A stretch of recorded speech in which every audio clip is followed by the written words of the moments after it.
कि इब्राहीम अलैहिस्सलातु वस्सलाम की सालों साल कोई औलाद पैदा नहीं हुई, वो दुआ मांगते थे, रब्बे हबली मिनस सालिहीन, अल्लाह मुझे सालेह बेटा दे, अल्लाह मुझे नेक बेटा दे।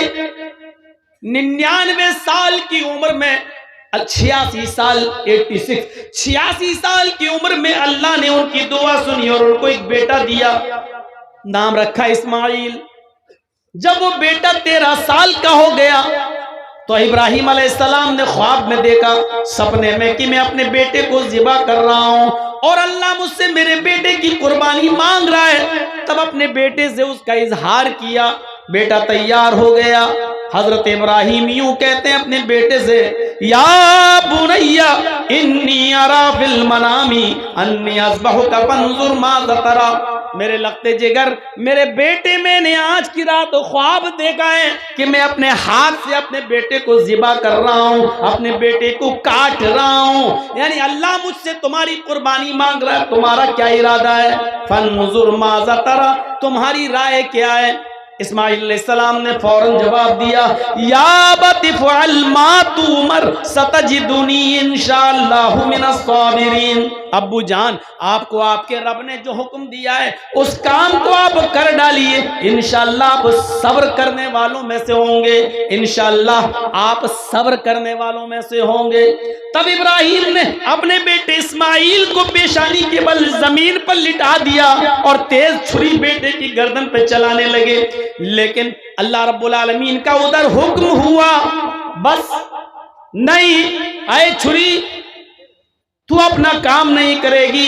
इब्राहीम अपना काम कर रहे हैं, छुरी को हुक्म हो गया, तू चलेगी नहीं।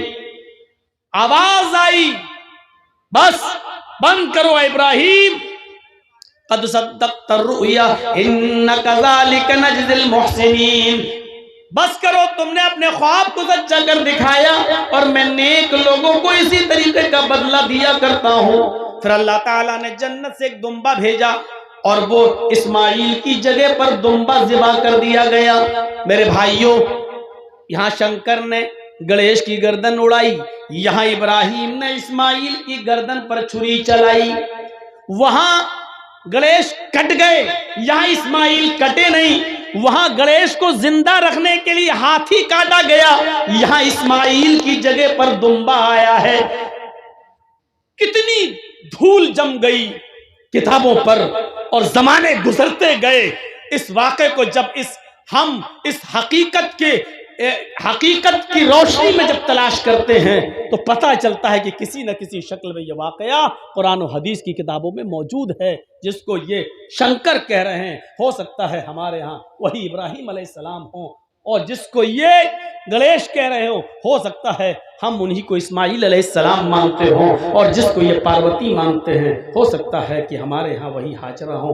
लेकिन हो सकता है के साथ क्लियर हम भी नहीं कर सकते।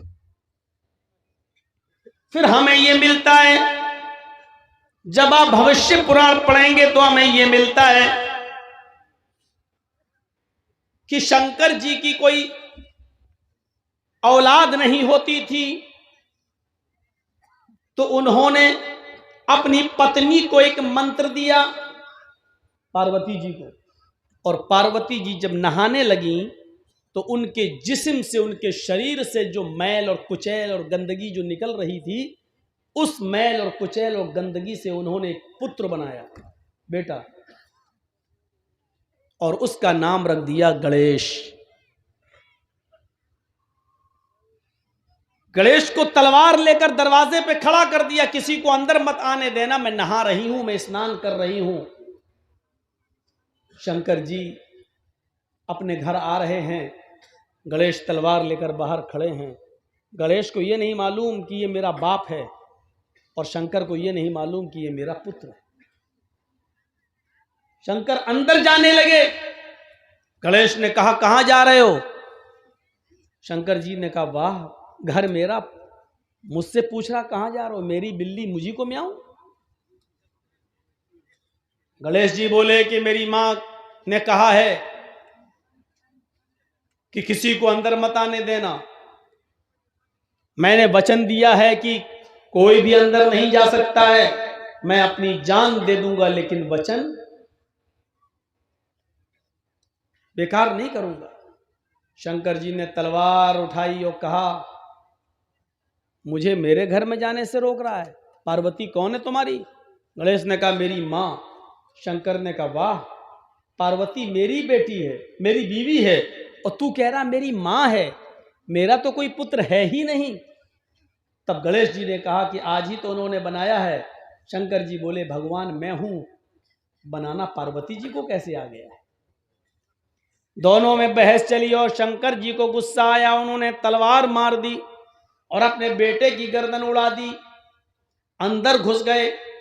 पार्वती जी ने जिद की, ये तुमने क्या किया? मेरे बेटे को, मेरे पुत्र को तुमने मार डाला, उसका वध कर दिया। अब मैं उस वक्त तक तुमसे बातचीत नहीं करूंगी जब तक कि मेरे पुत्र को तुम जीवित न कर दो। शंकर जी ने पूरे जंगल में अपने पुत्र की कटी हुई गर्दन तलाश की, लेकिन नहीं मिली। कहने लगे, पार्वती जी ये क्या हो रहा है? अभी तो मैंने गर्दन काटी, लेकिन वो गर्दन तो कहीं मिल ही नहीं रही है। रास्ते में एक हाथी चला रहा है। शंकर जी ने कहा, अगर इस हाथी का सूंड काट कर अगर मैं गणेश जी के सर की जगह पे लगा दूं और गणेश जी को जिंदा कर दूं तो चलेगा? पार्वती जी बोली, कुछ भी करो लेकिन पुत्र को जिंदा करो। तब शंकर जी ने हाथी की सूंड काटी और गणेश जी की गर्दन की जगह पर रखकर उनको जीवित किया। तब गणेश जी जिंदा हो गए। धूल की तह जम गई इस वाक़े पर। हमने बहुत ढूंढा, बहुत तलाश किया, इस किस्म का कोई वाक़या कुरान और हदीस के अंदर भी मिल जाए ताकि हम अपने हिंदू भाइयों को बता सकें कि देखो ये चीज हमारे यहां पर भी पाई जाती है। लेकिन हूबहू तो नहीं मिला, लेकिन उससे मिलता जुलता एक वाक़या मिल जाता है। इन चीजों के सामने देखिए तो पता चलता है कि हकीकत क्या है। ये धूल कौन साफ करेगा? जो किताबों के जरिए चढ़ चुकी है। घर साफ करते हो, कपड़े साफ करते हो, बर्तन साफ करते हो, किताबों पर जो खुराफातों की धूल जम गई है उसे कौन साफ करेगा? अल्लाह ने तुम्हें फिल्टर दिया है, साफ करने की चीज दी है, पाउडर दिया है, और वो है कुरान करीम। इस कुरान करीम की कसौटी पर रखकर उस धूल को साफ कीजिए। हर चीज चमकती हुई सोने की तरह आपके सामने क्लियर होती चली जाएगी। इस्लाम की बुनियाद जिन 5 चीजों पर है, हिंदू धर्म की बुनियाद भी उन्हीं 5 चीजों पर टिकी हुई है। बुनियल इस्लाम अला खम्सिन शहादती अल्ला इलाहा इल्लल्लाह व अन्ना मुहम्मदर रसूलुल्लाह व इकामिस सलाह व ईताइज ज़काह वल हज्ज व सौम रमजान। इस्लाम की बुनियाद इन 5 चीजों पर है। शहादती अल्लाह इलाहा इल्लल्लाह, इस बात की गवाही दो कि अल्लाह के अलावा कोई माबूद नहीं। वो अन्ना मुहम्मद रसूलुल्लाह, और मोहम्मद अल्लाह के रसूल हैं सल्लल्लाहु अलैहि वसल्लम। व इकामिस सलाह, और नमाज कायम करो। व ईताइज ज़कात, और ज़कात अदा करो। वल हज, और हज करो।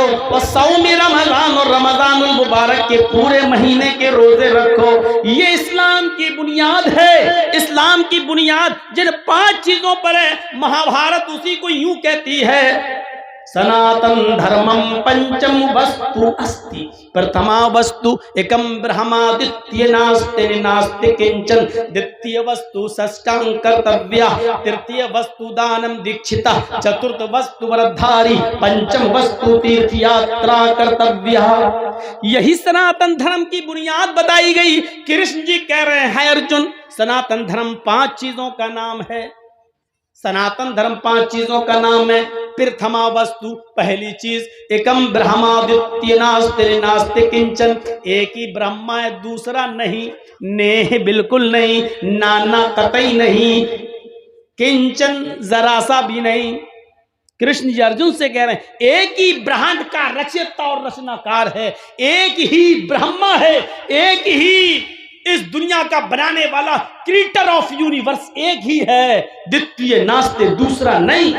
इस विश्व का निर्माण करता एक ही है, इस विश्व का बनाने वाला एक ही है, इस महान जगत का स्वामी एक ही है।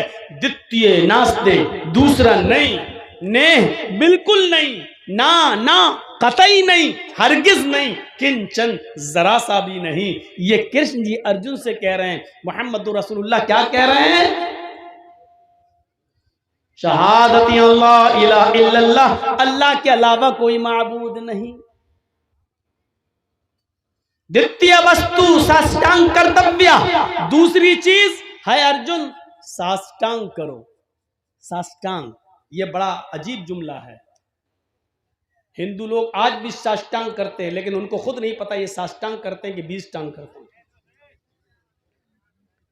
सा अष्ट अंग, इसको जब मिलाया जाएगा तो पढ़ा जाएगा साष्टांग। अष्ट के माना संस्कृत में होते हैं 8, सा अष्ट।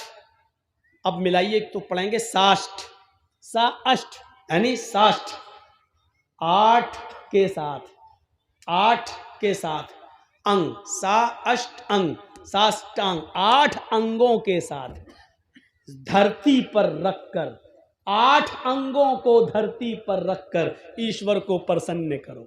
8 अंग जमीन पर रख के कोई बताए?